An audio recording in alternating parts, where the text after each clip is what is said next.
when I thought I couldn't find my way out. Yeah, I searched the God in me to find my way out. I know it can seem way out, but the Creator flows to and through me from way out. I'm talking way out, way out. Yeah. See, if you believe in the God in you, it's a better place. Creating the force and the power to live a better day. Just know that love and joy and peace is one in all of the same space. That you were chosen just like I am. Your energy. That's right.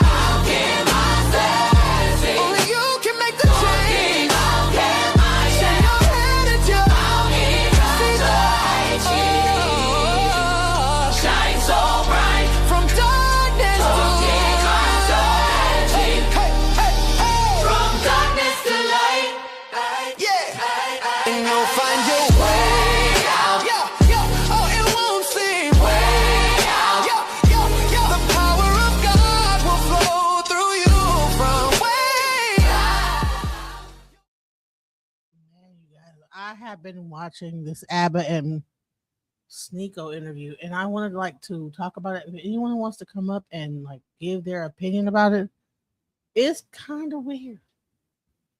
I don't even know what to make of it. It's like, what? So I wanted to if you want to come up and talk about this crazy behind conversation, what? The whole thing is weird, so strange. So I will play it real quick, and we're gonna go into it. Let's go. ABBA and Sneako have a conversation. Let's go. We're gonna start. I think in the content creation sphere, I think we see a lot of what you're talking about. Okay, well, Bill Gates is probably a bad example after the Epstein files, but Melinda Gates is not exactly a smoke show. Okay, and they were made for a long time, and that is actually generally the norm for a lot of wealthy people. They don't necessarily do the Jeff Bezos route all the time. Right, but look what happened to Bill Gates. So I mean, yeah. Did he give her an STD allegedly? In my opinion, because he was sleeping with so many girls. That's. I mean, that's at least my concerns. It sounds like this dude might have, been with some young folks. But we'll get to that. We'll get back to the video for now. All right. Mansion full of snow bunnies. And look, I understand my audience. It's mostly young dudes looking for some guidance. I didn't really fully comprehend this until I did a show in Germany last month. I didn't even know that I had people in Germany watching my videos, but I did a comedy show and a bunch of people showed up. And after the show, we're standing outside the bar, 15. Oh, he's a comedian? Wait, Sneako is a comedian? He did a comedy show? What? So he's been a comedian this whole time. Of us standing in a huddle. Germans are tall as hell, so we look like a football team, in a huddle. And I'm giving them advice. They're asking me about, how do I find my passion? How do I get over depression, anxiety? I'm saying, whatever. I don't know the answer. I don't have the answer. And it dawns on me as they're hanging on to every word I'm saying that I could start a cult right now. If I wanted to start a religion where everybody does whatever, I could be Jesus. That's a scary thought to cross your mind. I'm not ready for that power. But so many young men are looking for some guidance and some advice that they don't get from their parents, from their teachers. A lot of men are confused and scared, just like me. Men have this lonely internal struggle. It sounds like I'm describing right here, I think I'm 21, describing the need and what's necessary for the Red Pill movement to arise this year and the next year, 2022. That's when Red Pill really dominated the internet. Right here, I'm saying they're lying about COVID. There's an absence of some masculine leadership in the internet space because things are getting so feminized. Cancel culture was at its peak. And he thinks he's that guy. What?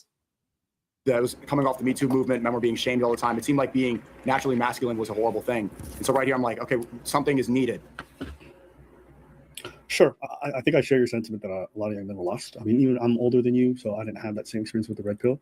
I had the experience with the movement that came before the Red Pill, which would have been the pickup artist bodybuilding world. That was what I knew.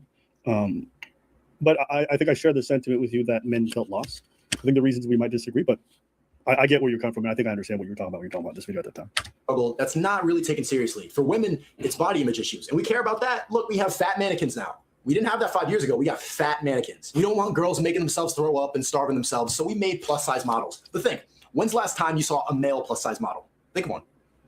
Don't Google it. Think of one. It's fucked up how when you're learning how to mature as a man, they'll throw phrases at you like your toxic masculinity, patriarchy, and you're like, isn't this just what you wanted? No one paid attention to me before, and now that I'm mature, I'm oppressing you. Men kill themselves 5 times more than women. 80% of homicide victims are men. We will die trying to prove ourselves. It's weird and sad. Like, I'm in my 20s and I think about slapping people for respect on a daily basis. That's insecurity. I'm deeply afraid of somebody calling me a pussy. This is why white boys shoot up schools. It's why He's deeply afraid of someone calling him up. This is dangerous. black boys join gangs. It's why Asian boys study extra hard all night. It just used to be more simple to become a man. You could work at a factory, come home from work, honey, I'm home, beat your wife, and fall asleep. I gotta see somewhere in the middle. He didn't study or he didn't join the gang. What is he? He said I think he's like part Asian. You're a man. That was life. What's going on? Back then, I was talking about so much of the stuff I talk about to this day. So when people say they missed the old Sneako, it's like, take some time to look at my content, my message. It's the same exact content. And I ate into the chat saying, where does this guy stream? Does he have viewers? I've been preaching that you guys mostly post videos, but you guys have been streaming a lot, pulling a lot. I see you guys like average like 5 to 7K or something like that. And that's a side note. But I would say that, yeah, that this was all just about seeking truth through funny. And what was really important about this video and why people resonated with it, I think that has 5 million views or something. You know, it's just a webcam video, original YouTube type content, talking to the photo booth and, you know, slight editing. What I touch on here is the hyper socialization that we have now from social media, how hyper self-aware we are from the camera, from the phone, from creating the Sims character, as I said here, curating an image of who we want to be through Instagram photos and captions rather than who we are. We're the most self-conscious generation of all time and people of all time as a product of the internet and as a product of cameras. And I just realized how inauthentic we became. And so I always wanted my platform to prioritize authenticity in a world now where it's so hard to find that. What do you feel like that version of Sneako was missing in life? What was he looking for? I know you said you were seeking truth through funny, but I'm asking as an individual. Why is like Abba is like being like a psychiatrist to Sneako? It's great to me. Like the older Patuan, like telling the younger guy how to what's your real problem? Like, tell me what happened in your youth. Individual, or maybe as an artist, whatever you want to choose. What do you feel like you were searching out for out there when you were making content? I was searching for truth. Okay, keep going. If you can. Yeah, I was looking for. I just saw so many inconsistencies, hypocrisies. I didn't know where I fit into the world. I grew up extremely mixed race. I still am mixed race, but back then, when I was growing up, most people saw me as Asian. And then as I got older, I looked more light skinned. And I grew up, you know, I was born in New York City. I grew up mostly in New Haven, Connecticut. You know, that's I grew up, it's a dangerous area. They call it gun wave in New Haven. You know, I grew up in a city with a lot of crime, but I went to a predominantly white WASP school on scholarship. So I grew up around like a lot of rich people with families that worked at Yale University, but we didn't have money. You know, grew up in the 2008 housing crisis. And I was just always kind of just trying to figure out where I fit in. So I've always felt like an outsider. I've always been an outsider. You know, I've never really had a sense of belonging ethnically. I've never been around people and be like, oh, these are my people. Every group, I've always been, I'm an outsider to some extent. Gotcha. You know, are you Ethiopian? Yeah, so I was born in Canada, but I was raised a lot of my young years in Ethiopia. So kind of like a bit of a mixture of those two. One of my biggest insecurities. Yeah. Oh, this is a good one too. You know, Ball. This is one of my favorites as well. Yeah, I actually kind of wanted to get into that because this was around early 2022, and this video came out around before. Actually, we might have met just before this point. But I want to just play this video as we transition to the second part. I'm going to just actually keep it like that in theater mode. And this time, for the folks watching at home, I'll make sure you're able to see. Here you go. One of my biggest insecurities is that I've never knocked anybody out. I've never been knocked out either, ever. Never woken up with my face on the pavement, circle of people around you laughing. I've been in little fights, but nobody got hurt. So. Question, at this point, how old are you?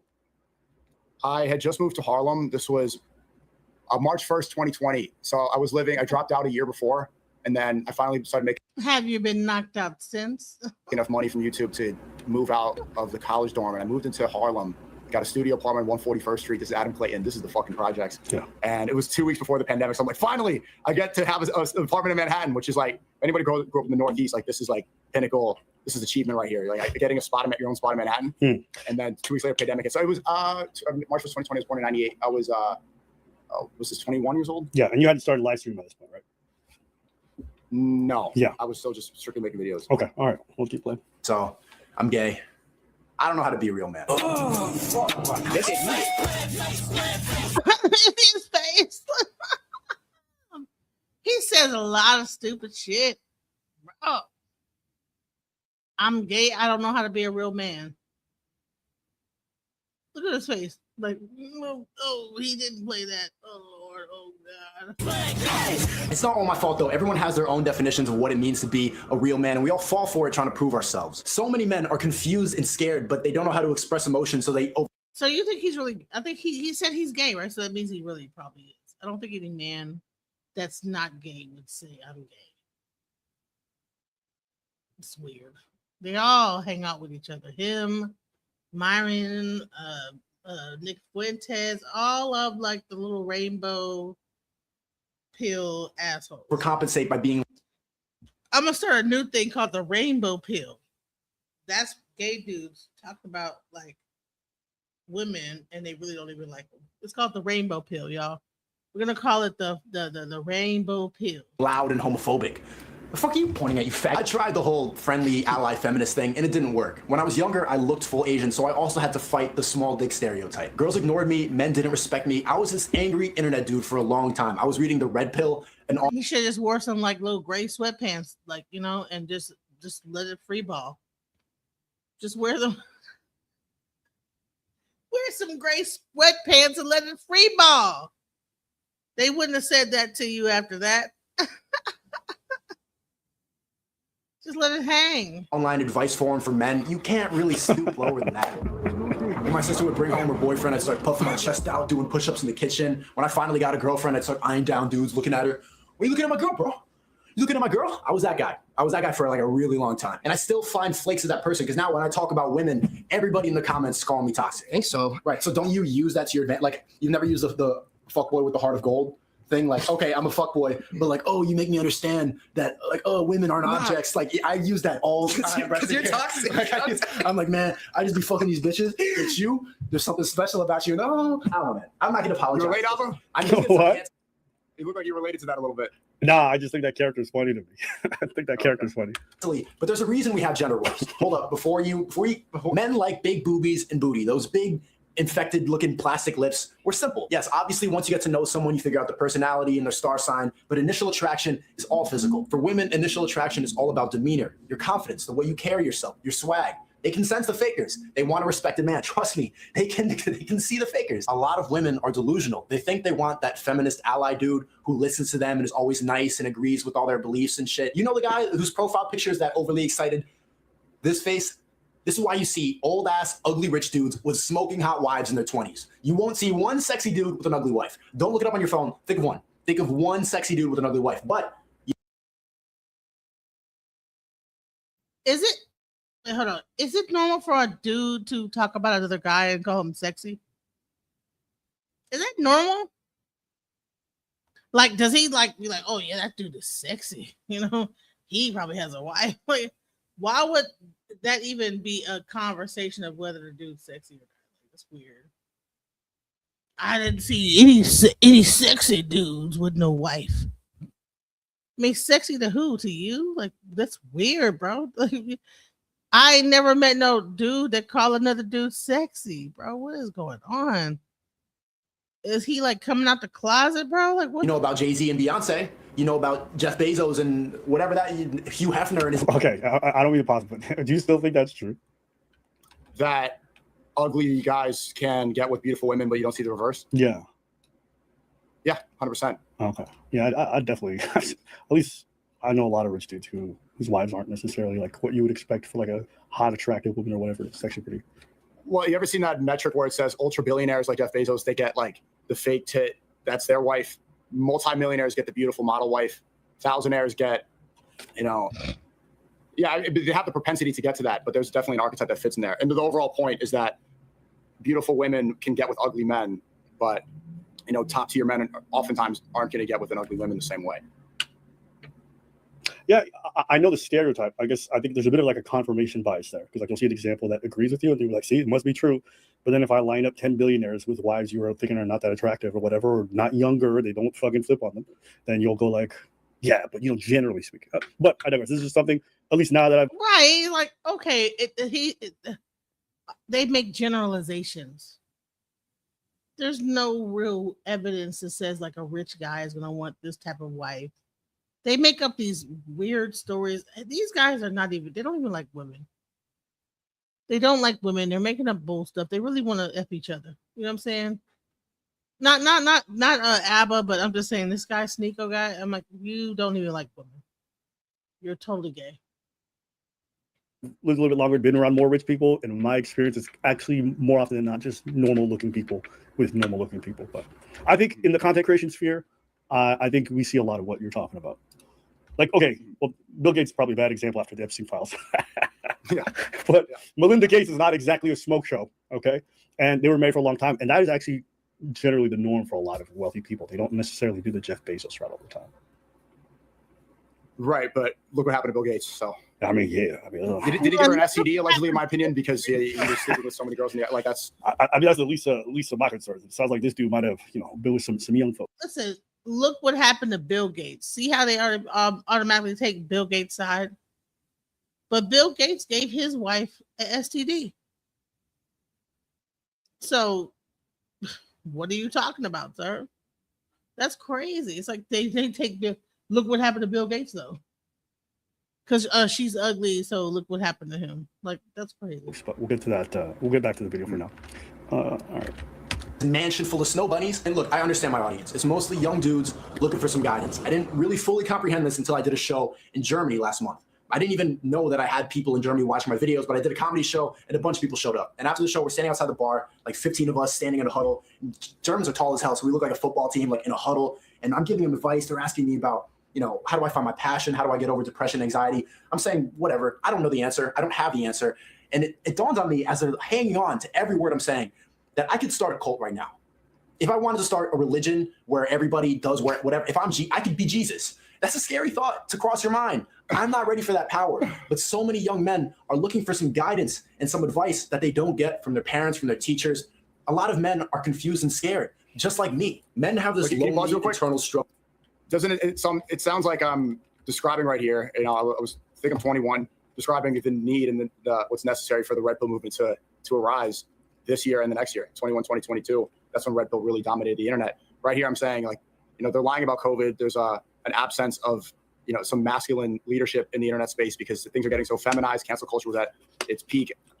That was coming off the Me Too movement. Men were being shamed all the time. It seemed like being naturally masculine was a horrible thing. And so right here, I'm like, man, listen, because you're feminine. But here's the thing: all these guys always talk about women are being masculine. I don't believe that women can be masculine. I think they could be a stronger woman or a more, like, aggressive woman. But a woman being masculine, that's really that's like some gay ass shit. Like, if you look at a woman and say, "Oh, that woman is masculine," like, what? You don't see her breasts, you don't see her anything else. Oh, she's masculine though. That's weird to me. Like that whole fake. That's to put a woman down and keep her in her spot and don't say nothing. Like, I don't subscribe to that. No one's gonna tell me to be like to acquiesce to anything like that. Like, okay, something is needed. Sure. I think I share your sentiment that a lot of young men were lost. I mean, even I'm older than you, so I didn't have that same experience with the Red Pill. I had the experience with the movement that came before the Red Pill, which would have been like the pickup artist bodybuilding world. That was what I knew. But I think I share the sentiment with you that men felt lost. I think the reasons we might disagree, but I get where you're coming from, and I think I understand what you're talking about when you're talking about this video at that time. That's not really taken seriously. For women, it's body image issues, and we care about that. Look, we have fat mannequins now. We didn't have that 5 years ago. We got fat mannequins. We don't want girls making themselves throw up and starving themselves, so we made plus-size models. The thing, when's the last time you saw a male plus-size model? Think of one. Don't Google, think of one. When's the last time you saw it's fucked up how when you're learning how to mature as a man, they'll throw phrases at you like your toxic masculinity, patriarchy, and you're like, isn't this just what you wanted? No one paid attention to me before, and now that I'm mature, I'm oppressing you. Men kill themselves 5 times more than women. 80% of homicide victims are men. We will die trying to prove ourselves. It's weird and sad. Like, I'm in my 20s and I think about slapping people for respect on a daily basis. That's insecurity. I'm deeply afraid of somebody calling me a pussy. This is why white boys shoot up schools. It's why black boys join gangs. It's why Asian boys study extra hard all night. It just used to be more simple to become a man. You could work at a factory, come home from work. Honey, I'm home. Beat your wife and fall asleep. You're a man. That was life. Now it's a little more confusing. It's like when the porn ends and or like when your laptop goes off and you see, like the screen goes black and then you just see your reflection like in your hand and you kind of look like an ape and your neck is here and like, just don't again. You fell for it again. When will you learn? It's funny, Alba, at this time, I saw your channel was doing really well with reaction videos. I remember in this era, I'm like, bro, I need to start making some more money. And my channel, I was only being able to post like 1 or 2 times a week because of the editing and scripting. I'm like, I want to produce more. So I was looking for a preach to my Abba. And so that guy here, Cass, was one, like, I even did some, like, not interviews, but like auditions. There was another guy from Brooklyn. His name is Ash, you know, because I thought it'd be I wanted like a different racial dynamic. Yeah. And I never was able to find one and get that. Yeah, that it's not easy. That was my way. It's not easy. I mean, me and Preach have been working together for a decade. You know, people have no idea how difficult it is to find somebody with values that align with yours and to be able to work. So I can imagine it wasn't easy. How did you meet Preach? Through the dance community. So Preach was a guy who'd MC and he danced professionally for a long time. And then I also danced, but I also would do cinematography related work. So I was getting hired a lot for events for my business. And then we worked together on an event. I'd asked him to collab with me on a project because we'd spoken a bunch of times since she happened. And the project went super good. So I just kept inviting him. And then eventually it became a partnership. So it's very, very organically done. I didn't even seek out somebody like that. In fact, Preach was just a feature in one of my first videos that went viral. I had a video that like hit 5-6 million views. And Preach is in that video, but it's a small cameo. And then we were just chopping it up afterwards, and it just kind of happened from there. So he's kind of like the Cuffum to your Aiden. Hey, bro, I don't know streaming shit enough to do it. You can't just drop these references like I know these. I know Aiden Ross like, hey, Jason, like I've seen videos, and I have no idea who Cuffum is. So I'm too old for that shit. But how old are you? 35. 35, yeah. The reason why I want to play that video that we just watched is I think it's a good preamble because I think your next transfer goes into some of the red pill phase and self-improvement. And when you have that transition, this is actually a video you did before that, even though you'd already watched some forums. I feel like you didn't really necessarily call yourself. Coming, right? Like, yeah, you can see the preamble. Right. Like it's clear, like watching back here, it's actually, this is well organized. You can see why that red pill era happened. Yeah, there's a through line. You can see and I think one thing that's cool about the way you kind of documented your life is you were very open. And so my description, I wrote a sentence. It's Sneako's openly flawed, self-aware and arrogant, humble enough for curiosity, and daring enough to take chances. So that's my perception when I watched the first arc of your content creation from kid to about 2020 when you did the video before the red pill, How to Be a Man. You were aware of your own flaws. You may not always have the correct conclusion or whatever, but you could see the thought process. You could see how you got there. You could see your justification, your reasons why. You can see that you try to see things from other people's perspectives to a degree. And like it makes sense how you ended up in the red pill era afterwards. Does that make sense? Mm-hmm. Okay. Yeah. So there's the question I would ask you first. What did the red pill give you that you didn't have before? I think more. Well, I think men at the time, and in these videos you're showing, men on the internet especially were living in a liberal-dominated, woke-dominated, like men had to live in this kind of guilty, you know, white people say, are like, I'm one of the good ones, or like white boys will say, can a white boy catch a vibe? It was kind of that same thing with men. It was like, hey, I'm not one of those misogynist, horrible men, and gave men the opportunity to not live in a guilty place. Right. In the era of like, you know, men are trash and there was all this stuff in regards to exactly. I have a really good video called "Are Men Trash?" where I was asking. That one took so long to make. It was a great street interview. Yeah. About that specifically. Yeah. When you went from how you were before and then you discovered the red pill content, really started assimilating a lot of it. It really started to incorporate into your worldview. How do you feel like you changed? Well, one thing that I have been very public about is that I was always consuming red pill content, and I was just kind of afraid to talk about it on YouTube because of how liberal dominated it was. But I was reading the red pill subreddit. It was deleted now. All those subreddits like the Donald and all that stuff on Reddit that was informational all got taken down. I was on 4chan growing up, like 8th, 9th grade. I remember got suspended for looking at 4chan in library. So I was hyper aware of this stuff. I even read that book by Mystery. Yeah. I know that. That's the big artist. Yeah, pickup artist. He would talk about peacocking, where he would wear like big feathered hats to try to attack, like this goofy stuff. But I was hyper aware of red pill ideology my whole teenage years. But I just hadn't really. It was just something I was interested in, but I didn't really adopt it. Hold that thought 2 seconds. Hold that thought 2 seconds. Yeah. Where's he going? Okay, there he goes. Hey, Albus chat. Aiden, how's it?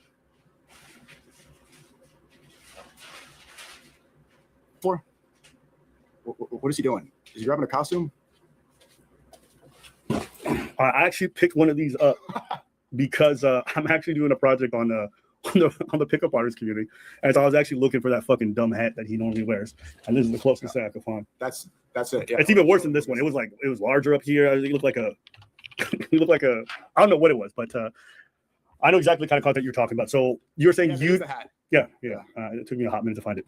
Oh, good. From your perspective, you feel like you didn't change. Okay, you answered that you were already consuming some of it and that it was already kind of. But how do you feel like? I feel like you had quite drastic change as you watch more of the red pill stuff, and that you could see how you got there, but it definitely got amped up. So I'm asking you, what change did you see still?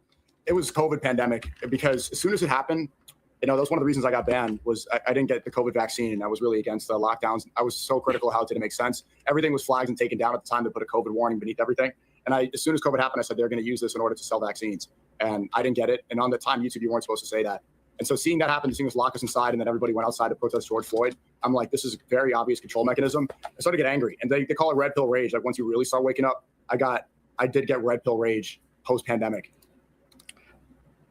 So you felt like most of the change that you experienced was in relation to COVID. It wasn't in relation to your feelings about the opposite sex, about dating, about the world. Like, at least when I saw you, yes, there was definitely an aspect where you're talking about some of the global stuff and some of the COVID-related things, but there's definitely a lot of it in relation to dating dynamics. You didn't feel like there was actual change there as you got into your red pill arc? Yeah, I mean, I was listening to Patrice for years. He's my favorite. He's like your favorite comedian of all time too, right? Yeah, I actually did have Patrice on my notes here. Yeah, Patrice O'Neal's the GOAT. And yeah, that's part of it. But like the real catalyst was the pandemic, was the lockdown. Like this was just, I had enough. And then everything that I was not talking about, I'm like, I'm going to go balls to the wall now. I wanted to fight back. Got you. Did you feel like you had a disdain for some liberal principles or the way you felt liberals were operating at the time? Yeah, because liberals operate you're liberal, right? Yep. Yeah, so liberals operate, and my chat was talking about this yesterday. I think liberals have proven more consistency, especially you see the way that the MAGA people and Trump have switched up about Epstein. It went from no new wars and let's release the Epstein files to if you want the Epstein files released, we don't want your support. And also war is good, and Iran and Venezuela should be bombed more. But liberals operate from a place of, I think, sympathy, but they don't see it on a grand scale, right? So I think like one of the major issues that separates liberals and conservatives, it's really a lot of it's slop, but it's like transgenders, I think is a good example. Conservatives are like, okay, this is harmful because they have one of the highest suicide rates of any demographic. Liberals are like, trans people should be able to exist. They don't mean any harm. They're not hurting people. But what I believe is that, okay, I love everyone and I care about these people. What we should tell them is that this is a harmful ideology. Hormones and trying to change their existence is not the solution to their problem. Statistically, we know that like this is a delusion. So I think it's operating from a place of love. Liberals are thinking, okay, well, we should just allow them to exist and be happy. So I think it's addressing the problem, but it's not providing the correct solution to it. Well, I think the way you're framing it, if you're going to make the example of liberals, the person who wants to be inclusive of trans people, then the conservatives, the ones like, we have to tell you the truth. And that's one version of it. But the other version of it is like, the conservatives who say we don't accept you in our society because we feel like you're bad for us. And then there's the liberal who's like, listen, you're very different from me, but I still accept you in this community. And if you're very honest, if you go to countries that are very, very conservative, they're not actually open to a lot of people who are drastically different than them in their cultural norms. Conservatism, in the way that you describe it, isn't necessarily the way conservatism manifests in a lot of places. And also as an artist, you probably know this too, but like conservative areas are not exactly the most embracing of art. In fact, you and your own community, how often do you hear art is gay, art is gay, art is gay, right? How many times do you hear people just bemoan music and every other freedom of expression, but like you will make projects that they would consider really fucking gay. Is that a great form of conservatism? It's liberals who look at what you make. It's liberals who open up the museums and fund them, the ones that you go to. It's liberals who make the funding happen for the movies that you want to be able to do. In fact, pretty much most of the things that you think are most important to you in life are done by people who have a liberal mindset in terms of allowing that kind of expression and encouraging it. Yeah, you're 100% right. And like a lot of my chat, they're spamming me now, like arty farty, art is gay, art is gay. I love art. That is the reason I think I'm here. No, that's 100% true. Conservatives don't make really good art. Like that's 100%. You can't really name that many. There was one guy, he started painting and then look what he did to the world. So it's like, that's one example of, he wasn't accepted for his art and then he ended up, invading Poland. So he ended up becoming very conservative. Yeah, that is, you're 100% right. 100% right. Art is at the forefront and there's contradictions, and art really in conservatism don't overlap. And the overlap as well is that conservatives in America will be like, okay, we can't be tolerant of these things. We can't be tolerant of transgenderism. But at the same time, America does pride itself on democracy, on freedom. Like what is it to be in the West, to be an American? It's freedom.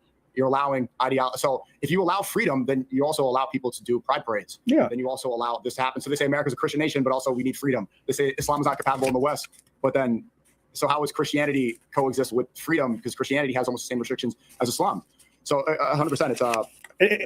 I'm not saying what is the right answer. If you just ask me the kind of society where I feel most free living in, it's going to be a liberal one. You know, I say this all the time. I love Ethiopia. The reason why I wouldn't live there is that me doing the kind of work that I do, I don't think I'd ever be safe. That's just a reality. It's a reality in a lot of traditionally conservative places. Like, you're allowed to say things to a certain extreme, and then beyond that, like, they will use the governmental powers to come after you. And that is very normal. If you want places that you have the most amount of freedom to say what you will against the powers that be, it's going to be in liberal societies who really value the ideas of freedom and independence in that regard. So, you know, I understand in a lot of circles, people love to be like the trans issue. Like, trans issue is so minor. You know, like, I've gotten such fatigue on the trans issue because I'm like, bro, we already won on that topic. They lost the whole sports angle. They lost a lot of this stuff. I feel like it's almost pointless now to even mention it, because it's like on every front. The bathroom stuff, they didn't get that. They didn't get the sports. They didn't get the 99% of the issues that they. So like, when people bring up trans stuff to me, I'm like, that was like 2018, 2019 when it was relevant. You feel like it's still relevant today? Well, and it's relevant because people like Matt Walsh are talking about transgenderism instead of the Epstein list. It's like, I think this is used as a populist idea. Like Mamdani, I think he won the liberals over by jumping up and down at the pride parades and pretending he cares about trans people. Like, it's smart in order to gain support. But like, overall, it is such a minor issue. And same thing, conservatives do the same thing. Like, Michael Knowles will have Clavicular on and be like, what about these transgenders? And it's like, dude, this is not cool. Like, nobody thinks this is important to discuss anymore. It doesn't, garner the same reaction as it once did. It is minor, and we have 100% focused on it too much in previous years. It's time to move on. Yeah. I'm going to, just folks said that you were a little bit too quiet. So what I'm going to do is I'm going to just add some gain to this, because I don't think it's picking up that well. So just let me do that real fast for the desktop audio. Hopefully it works. So give me a second, chat. I'll make the adjustment. I think I have advanced audio properties. I can add some gain in. Let's see. I'll put like 4 dBs. All right. Let's see if that works. Desktop audio. Can you try talking again for a second? Test talk. And chat, I'm going to release the main channel video tomorrow at 3 p.m. Not today. I think it's already too late. I want to post it at 3. So it's just a song released tomorrow on the main channel. Okay. We're gonna keep going from here. I think that should be fine. So next part I want to do, just in terms of questions I want to ask. Oh, yes. So I'm asking this, again, this is not a gotcha. I already know what's coming. It's the cuck swinger thing. Yeah. Because I think I remember during my research phase that there was some aspect of it where you felt like liberalism a liberal mindset might have pushed you to do that. Is that fair to say? Yeah. I mean, in New York, it was, I've talked about this so many times. I was very degenerate back in my early 20s and teens. I wanted to have a bunch of threesomes. That was something that I was, like, to be honest, I was kind of addicted. I loved having threesomes with women, and then it was making, like, my girlfriends upset. And so she's like, okay, what if we do a couple swap? And then did that, hated it, and just stopped. Yeah. And but realizing that, that it wasn't a huge deal. And I joked about it on that podcast with Agent and Low, because I thought it was funny, because I'm talking about something that, was funny because it was like, how much I hated it. But you've seen, like, to this day, and stuff, people will bring that up for an attack vector. But it's like, I'm just an honest person. I'm not able to, I didn't need to tell that story. Obviously it's going to be harmful to my reputation and stuff, but I talked about it because it was real. It happened. And, like, maybe somebody can learn from that. Especially I was listening to Patrice a lot. Patrice was like red pilled, and he was talking about that, the couple swaps and everything. But yeah, don't do that and wait till marriage. Yeah. But I got over that too. Like, I used to be kind of a sex addict, where I was like, who is addicted to threesomes? That's something that's, and again, like, people talk about that when liberalism, degeneracy is allowed, and you're sleeping around a lot, then you're going to be doing threesomes, and then you end up, swapping with the couple, and you're like, what the fuck? Like, I hate this. And so that was kind of a wake up call. Like, let me stop wasting time on this and focus on what's important. So how do you feel like liberalism plays into that? How do you feel like liberalism leads you to because the point where tolerated, like that, because everything's allowed, and in a society where that's frowned upon, I wouldn't have felt like that was a normal thing to do. Well, okay. So here's an example. Have you, would you say that the Middle East is mostly conservative? Yeah. So besides Tel Aviv, they say that Israel or Tel Aviv is the gayest city in the world. Times of Israel. Fair, but one might go to Dubai and poop on a girl, right? It's very frowned upon, but the people who have wealth and who have the ability to have the privacy engage in the debauchery that they want to. Okay. Mm-hmm. And the reason why I'm bringing that up is I think the only difference between the conservative and the liberal side is, yes, there may be a frowned upon nature to it. But a lot of the debauchery that you're describing happens, just doesn't happen in the open. And the big difference. That is a major difference. Like, a pride parade is a public display. Like, look at what we're celebrating. That's stuff that happens between, people on boats and stuff and Instagram models. This is a small subsect, is not representative of the Middle East. And it's also stuff that, like, if that was publicized, people would definitely stop it. It's only known because Instagram models fly and do that. That's completely different than a pride parade in Tel Aviv. With Times of Israel, it says they're the gayest city in the world. I just think you're underestimating maybe a little bit how often or how much, undercover sex or sex parties. That's the point. Undercover compared to public display on the streets. But that's my point. I guess in my head, I'm like, as someone who wants to seek truth through funny, why do you prefer the principles of society that has debauchery, maybe not the same level, maybe a bit less, but just does it in hiding versus one that's just open about it? Like, why do you feel because doing it in hiding is acknowledging that it's wrong and that's not something that you should do, but also acknowledging that humans are imperfect and we all have the propensity to sin and we will sin. That's what everything is a test here. We know that we are imperfect and that we're, some people are going to drink, some people are going to smoke. So, like, we shouldn't do it, but doing it in hiding proves and is admittance of shame. Where public pride parades that is accepting and encouraging and celebrating it. There's 100% a difference. Like, sin should be, if you're going to sin, keep it in private and don't try to encourage more people to do it. Well, when I think of pride parade personally, it's just like, if this is something you identify with and you want to celebrate that. Like, my idea of an ideal society is not one where we like, yo, hey, you're not gay. I'm going to try to encourage you to be gay. Mine is just like, if you're gay, then do your thing. I don't really care how you manifest it. In the same way, if you're Puerto Rican or if you're Haitian, you want to manifest your identity, your nationality, your sexuality, I just don't care. Right. But those are different. We shouldn't celebrate things that aren't productive, right? We should celebrate, like, why is there even a parade? Like, they didn't accomplish anything. Why are we celebrating losers? So, like, I'm not calling all gay people losers, but I'm saying they didn't do it. Like, you're celebrating people that are just being degenerate. This is not something that's worthy of a trophy. It's like, you're gay, so congrats. That doesn't make sense. Yeah, so we should celebrate achievement. When we celebrate for a variety of reasons. So maybe we're celebrating the progress we've made. You have to remember, being openly gay and not being fucking beaten in the streets where it's legal was a thing. And I think it's a great thing that we live in a society not only where now it's legalized and people can be open and be themselves, but beyond that, we're going from not just tolerance and we're going to a certain level of acceptance. And I think that's an awesome thing where I have someone next to me and I genuinely don't tolerate them. I accept them. I don't care if they're gay. And I think what parades do, not in a huge way, but in incremental fashion, is it's just a celebration with people who may be different than you or maybe the same, and you're open, and the society will set up police structures to make sure it's safe. There will be people funding it, working together to celebrate this. And it's not to say, oh, gayness is the best or whatever. It's just be out here. Yeah, it's going far. I mean, like I see on Fifth Avenue, I live in New York City. It's like they have dick balloons everywhere. You got people dressed up in like dog outfits crawling on all fours. You got people like they're doing it like in front of children. This is a public display on Fifth, like in the middle of the city. Right? Kids shouldn't see that stuff, like people dressing half like adults, half naked. And also, I don't think it's progress because if we acknowledge what being gay is, being gay relationships are the absence of progression because they can't have children. So it's celebrating sex that is just used for degenerate reasons and not for progression of society. Also, these people trans have some of the highest suicide rates of any demographic in the world. So this is the opposite. You're celebrating what I think is destructive, especially if you acknowledge that this thing is harmful, that a lot of these people are depressed, that they need meds in order to operate, they need to get surgeries in order to exist. We should celebrate humans that don't need exterior factors to feel comfortable and feel happy.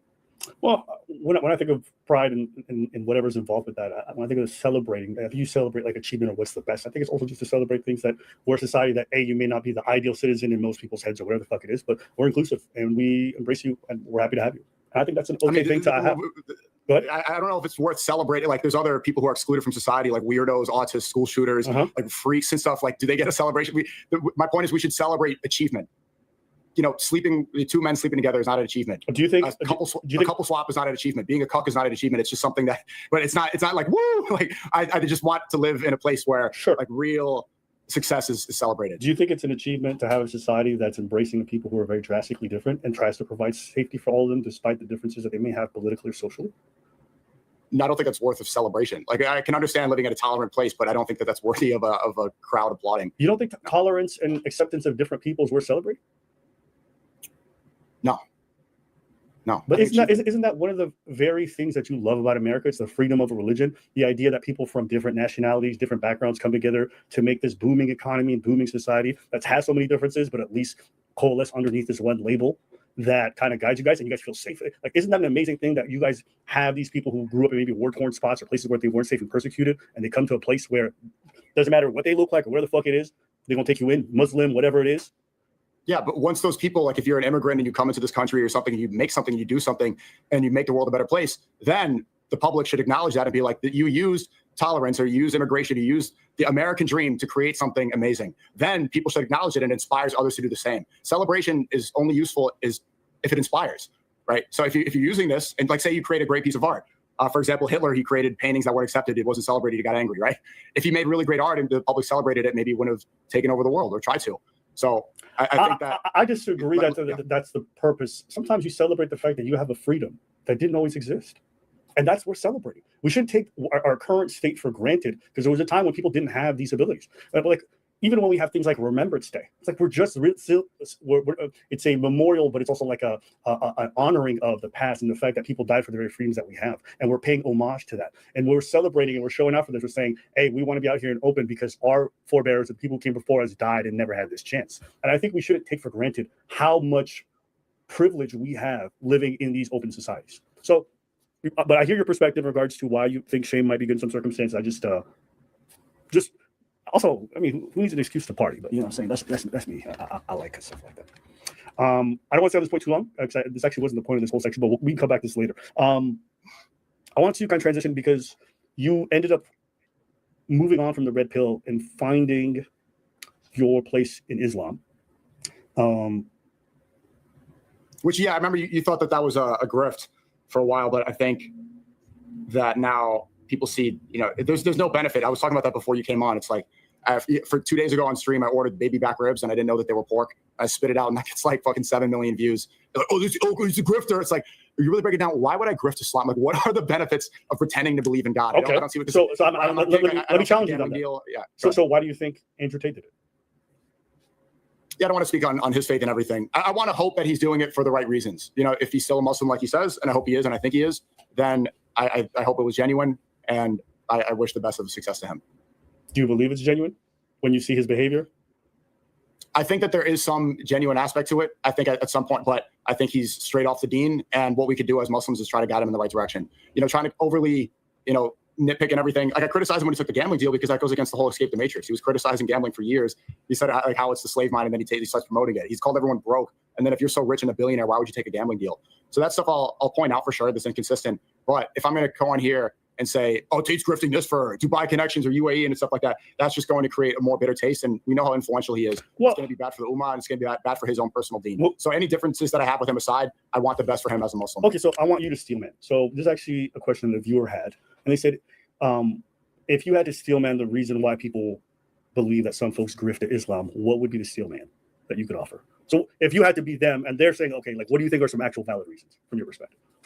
I don't see any. None. I don't, because no, especially as a content creator from my position, I don't, it's an American content creator. I stream on YouTube and Kick. There's literally no monetary benefits. No. And even fame-wise, audience benefits, no. There's so much propaganda in America against Muslims. You grew up with that, right? Or you grew up in Canada, but still, Canada felt the same thing post 9/11 hysteria. There's literally no benefit to it. I distinctly remember in 2022, everybody in the red pill would just be like, man, Christians are so weak. Christians are whack, bro. They just let themselves be laughed at. What jokesters. But Muslims are different. Muslims don't play about their religion. They serious about their shit. It was almost like this veneer of masculinity offered because there was a sense of authority to Islam. Now, that's my claim. Do you agree that that was a thing at that time? Yeah. So when you asked me, why would anyone want to do that? Well, there's a few different reasons. I felt as though there was quite a lot of overlap between some of the red pill talking points and a lot of the Islamic ones that people would want to reference. And then there was this air of like, I'm a red pill dual, I'm Muslim. And like red pills all the time would talk about, I want multiple wives. And when they use justifications, why? Islam does it. That's what they say. It's normalized. In fact, that's probably one of the main reasons I would hear that being brought up in red pill discussions, because red pillers would not stop talking about having multiple wives. And who does that more than Muslims? So there's definitely a reason to say that you're a Muslim or there was a benefit to it. It added an air of legitimacy and authority to the red pill, which didn't have that, in my opinion. Okay. But most Muslims disagree with that sentiment and say like 80% of Muslims don't even have multiple wives. This is super small. And if you speak to Muslims around the world, when they focus on the 4 wives thing, they realize just how belittling that is to what's in the Quran or what Islamic faith is about. It's like such a small aspect, and it's such a minor part of the Quran that, fixating that as a talking point is unnecessary, and categorizes Islam as like, it's just not, I agree. Not beneficial for dawah. I 100% agree, but I don't think the red pillars who were talking about Islam all the time were being genuine. And I don't think they were representing Islam in a good way, but they would constantly reference it all the time.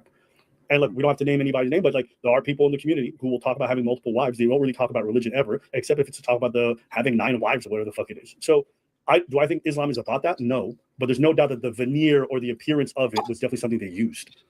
Yeah, I think Tate just tweeted about that again, about something about 4 wives literally like yesterday. Right. And I distinctly remember reading so many tweets. And the reason why that shit would annoy me is that even though I'm not religious myself, there's an appreciation I had for people who were genuinely of faith. And it felt like whenever I hear red pillars mention Islam, it was always in this very shallow way so they can fuck a bunch of women. So Islam might not be about that, but that's what Red Pillars made it about. And that's why a lot of dudes said they wanted to convert so they can get the 9 wives and live their debaucherous life in a way that's holy and righteous. That's what it felt. I think that's since been, that's a valid point. But since then, I think that's been pushed back so much. That's been debunked. Fair. So many Muslims disagree with that. I don't think that there's support for that or anybody accepts that. Yeah, I would agree that I think now that whole talking point is gone. We don't hear people talk about Christianity the same way they were back then. But you tried this transition, and I talked to you about this in private, but you told me, and I've seen you talk about this in public before, that your transition towards Islam, where people are saying it's not genuine, actually came from something that happened much earlier too, in relation to, I believe it's Malcolm X. Yeah. Right. So my first question is, how did Malcolm X play a role in your faith journey? So maybe, I don't know if you have this tweet up in your doc, but I want to pull this up. This is from, I think, 2013. I tweeted this. I'll just explain the story now. I read the Malcolm X autobiography when I was about 11 or 12 years old, maybe 10. My dad gave me that book, and I love the cover of it. The cover looks really dope. And Malcolm X was a pimp. Malcolm X was a criminal. He was a drug dealer. His name was Red, right? Yeah, Detroit Red. Yeah. And because he had red hair, he was also mixed too, so I related to that a bit. Like he grew up with red hair, so he was already. But his father was a black nationalist and was speaking up against the KKK, and I think he was murdered by the KKK's father. And they burned some of his house down when he was a little kid. So he grew up with a lot of hatred towards white people in his heart, and you can understand why. Like his story is just like you completely get why he had that anger. But he reverted to Islam. Well, the Nation of Islam in jail, and when he was in jail, he became educated and he started dressing differently. He started speaking differently. He upgraded him. He ascended. And no longer was he like this pimp and, dyeing his hair, or not dyeing his hair because I have blonde hair, but he was straightening his hair to try to make it seem like it was, try to fit in with white people. He grew up the way it naturally was. He read the dictionary. He became like Hyson right now. And he became somebody that was really well respected, well spoken, and a great speaker. Then there's the final journey of his arc, like, because the Nation of Islam is somewhat cultish. I don't want to disrespect them, but they do somewhat worship Elijah Muhammad, who they say is a false prophet. In Islam, we don't believe in Elijah Muhammad. This is has nothing to do with Islam. Right. He went to Mecca, and during that, he went to Hajj. And during Hajj, he was standing side by side and praying, because as Muslims, we stand shoulder to shoulder with people when we pray.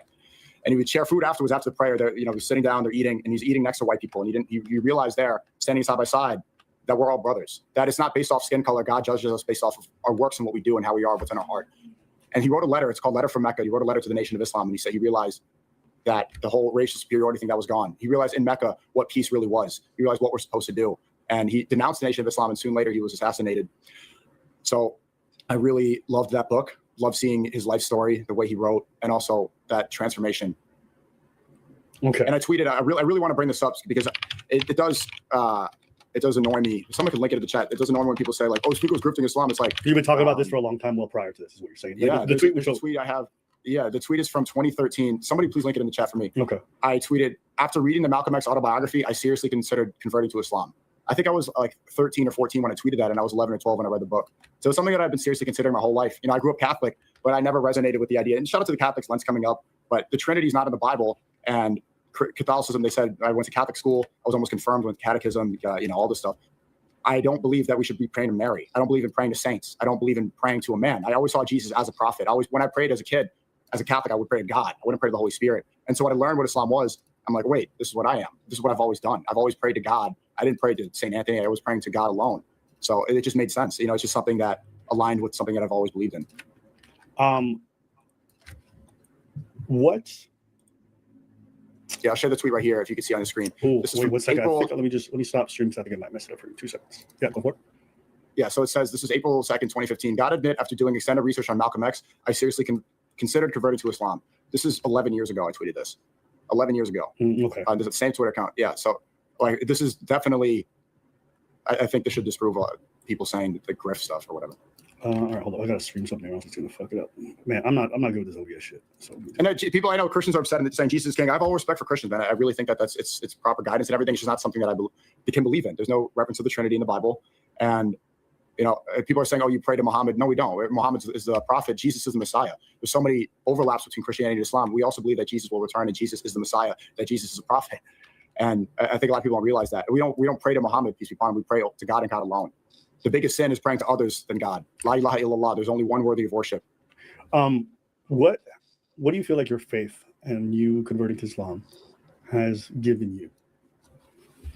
it gave me so I said earlier, I knew this was going to go here. Like, what were you looking for when I was making those videos when I was a kid? I was looking for truth, and I found it. I found what the truth is, that there's one God, that people are always going to worship something. And if it's not God, it's going to be false idols, celebrities themselves. It's going to be their own ego. They're going to worship money. They'll worship fame. They'll worship, Nicki Minaj or Trump. So we got to realize that we have to put our worship somewhere. And the best place of worship to put is for the one almighty creator. And I found that truth. And now I know what I'm supposed to do. I no longer fear death. I know that this life is temporary. I know that this life is a test. And I know what my exact mission is and what I'm supposed to do. What do you feel like your faith change has cost you? It's cost me, well, I mean, if you're going to say, like, the gambling deal was offered 8 figures to gamble. I mean, I'm not going to gamble. I don't think I ever really would have, to be honest with you. I think it's cost me, probably some audience members. You see, like, whenever I talk about that, like, even right now, you see the reaction. Christians get upset and, they try to disprove it. You get heavy criticism. People hold you to a different standard. It's funny that the same time, like the same day where, I accidentally take a bite of pork and spit it out, that gets international, like that's like literally everywhere, millions of views. That's the same day that Elijah Schaefer and Sarah Stock, these are both conservative Christian creators. I know both and I like them both. Apparently Elijah was Sarah's boss and he sleeps with her. They're both married and they're cheating in their relationship and it was exposed. You can see different standards being placed. Christians will be like, okay, they're imperfect, they're sinning. And I agree. But if I accidentally pour, the scrutiny that you get for being Muslim is amplified times 1,000 compared to other relations. When you're public about it, there's so much more division, anger. There's more of a target. Not only that, you get it from the Zionist agenda that has done so much to call Muslims terrorists and to try to say that the radical Islamists are taking over America. You're like, what are you talking about? Trump brought Netanyahu 5 times this term here. Trump had Mark Levin put his arm around Trump and said, Trump's the first Jewish president. And Trump goes, it's true. It's true. It's like, so how are Muslims taking over America when just look what's in your face? Muslims make up, 3% of the American population? And they say Muslims are taking over because they're praying in Times Square. It's like, what? This is like an Eid prayer. Times Square is a place where drug deals and Cookie Monster and gorillas hang out, and Mexican Elmo is taking pictures of money. It's like, hey, this prayer took 15 minutes. This is really a huge deal. So yeah, but we just not gonna let you celebrate in our square, bro. Like, y'all just praying. Y'all can do that at home. You don't gotta do that over here. I don't consider that a celebration. Prayer is different. Well, it's worship. You can worship at home, bro. You could, but there's a difference between pride, which is one of the seven deadly. You shouldn't even take pride in this stuff. Praying is a gathering. And obviously, there's so many people you can't fit in a mosque. You can't fit in home. They can do it in the parking lot. You gotta do that in our space. We don't want no pride parades, no Puerto Rican parades, no public displays of like everybody praying together. We want none of that. None of those freedoms. That's a wrap. Well, if you're not winning, if you're not achieving something, I don't want to see you in the streets out here gathering in big numbers. It's either that. There's a difference between. I said celebration, right? For Puerto Rican parades, Dominican parades, all this stuff. Chinese, they celebrate. They have this all the time. So if there's like a 15-minute prayer, this should also be allowed in the site. I'm just fucking with you. Yeah, I guess you're. All right. People often question your religious change. What is something that you do as labor that people don't necessarily see, but that you feel like is part of your religious journey or your bond? And that's something that's more regular. Repeat. I don't understand the question. So, faith and the journey of faith is normally something that involves labor. Now, labor could be a lot of different things. It's reoccurring commitment and action that you will take. So, what is a form of that you do from a religious standpoint that people don't necessarily see online? I mean, Juma prayer, Isha prayer, Fajr. I mean, right now, to be perfect, I'm not perfect. I have been missing a lot of prayers. I'm streaming so much. Maybe I should take a break during stream to pray. But I mean, zakat is something that doesn't happen. That's the charity. You're supposed to give 2.5% of your earnings every year to charity. All this stuff is not public. Going to the masjid every Friday. There's not, mosque, right? Yeah. Okay. So these are things that don't necessarily happen on camera or people don't necessarily are aware about, but these are things that you do that feel like they ground you and it's part of the process you need. Yeah, but I wouldn't call it labor. It's it could be duty. It could be a duty, responsibility, whatever. Labor is just the idea of working towards something. It's something that you have to do. Yeah, I don't see it as work because it's what is the best for you.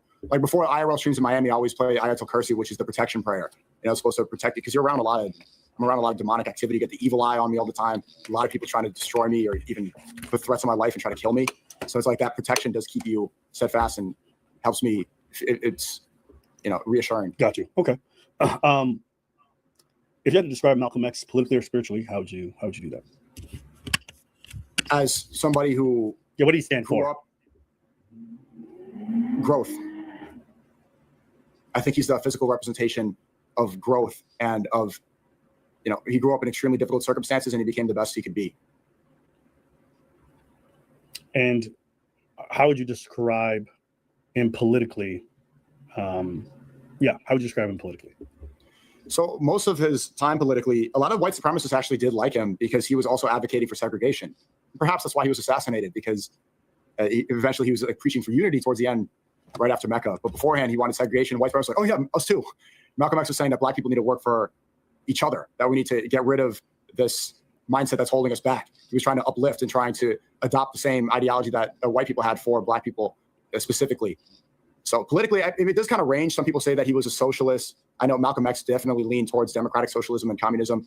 Malcolm X, he was very critical of Zionism as well. But I would say he didn't really tap into, from my understanding, his books and his speeches, it was mostly about how black people should work together. Well,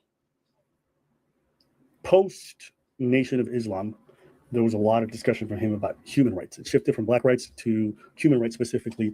And he believed in the potential to work with folks. He didn't believe in the idea that whites were necessarily evil, that, there's good in all groups of people. And that was part of his faith journey. Even when you say like white supremacists kind of like that, I don't think that's a very accurate retelling. He wanted a space that was safe for black folks. The idea of white supremacists wasn't one in which black people had freedom and safety or segregation, and that they were separated, so that they were treated as second-class citizens, and their privileged position in society was maintained. So I kind of reject that idea that what you described at the end there in terms of him. I do agree that there was some aspect of separation, but segregation, especially in that time, there's no way that they were aligned in that regard. Do you think they were? I thought there were definitely differences, but what they agreed upon is some aspects of segregation. Obviously, the white supremacists were probably saying, right, second-class citizens, but Malcolm X was also advocating for segregation. Not the same way, but there was an overlap. He wanted the best. He wanted black people to work for themselves. And so many white supremacists were like, oh, like this guy wants them to be by themselves? Okay, cool. Let's embrace him. Okay. If Malcolm X existed today, what do you think he would think of you? What's your question? I think he would disagree with my alignment with some people. I think he would be critical about the overlap that I have with political figures. And I think he would, well, it depends on which Malcolm X, to be honest with you. Like, we'll talk about post Nation of Islam, because I think that's the most evolved or the most learned person. So Mecca, Malcolm. Yeah, post Nation of Islam, so after Mecca, yeah. I think he would disagree with Nick Fuentes a lot. And he would try to guide people, or try to lead. I think he would, be very politically active. I think he'd be very critical of Israel. He was like really, he was spot on about Israel back then. And, the manipulation going on in New York City specifically, he's done a lot of speeches about that. I think he would spend a lot of time talking about Netanyahu, criticizing Trump for that. And I think he'd be very critical of the conservative movement. And what he would think of me is like that, he'd definitely point out some of the allies I keep and say that that's imperfect.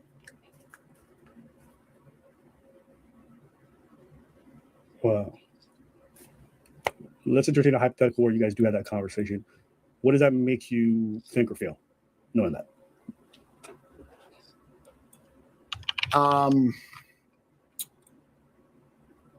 Yeah, I would explain to him that there's a lot of benefits, and like my strategy is maybe it won't align perfectly with what he believes in, but it's an effective strategy. And, it's hard to contextualize because the propaganda against Muslims was not the same as it was today. We live in post 9/11 world. Obviously that's died down a lot, but people have a stigma towards Muslims that they didn't have back then. So I think it's very valuable to have friends and allies that may not agree with you completely, because it shows that we can exist in the liberal democracy that's also the Christian nation of America without being terrorist, horrible people that they try so hard to claim we are.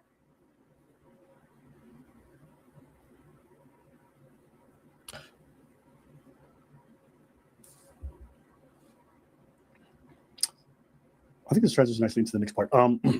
You've talked about many issues, and you've asked oftentimes why people don't use their voice to speak on certain issues. For example, when it came to Haiti, there's a clip I saw where you wondered why people who were Haitian or part Haitian, like Kai Cenat or your age, didn't speak on Haiti specifically. Do you believe content creators have influence, and what responsibility do you think they have with that influence?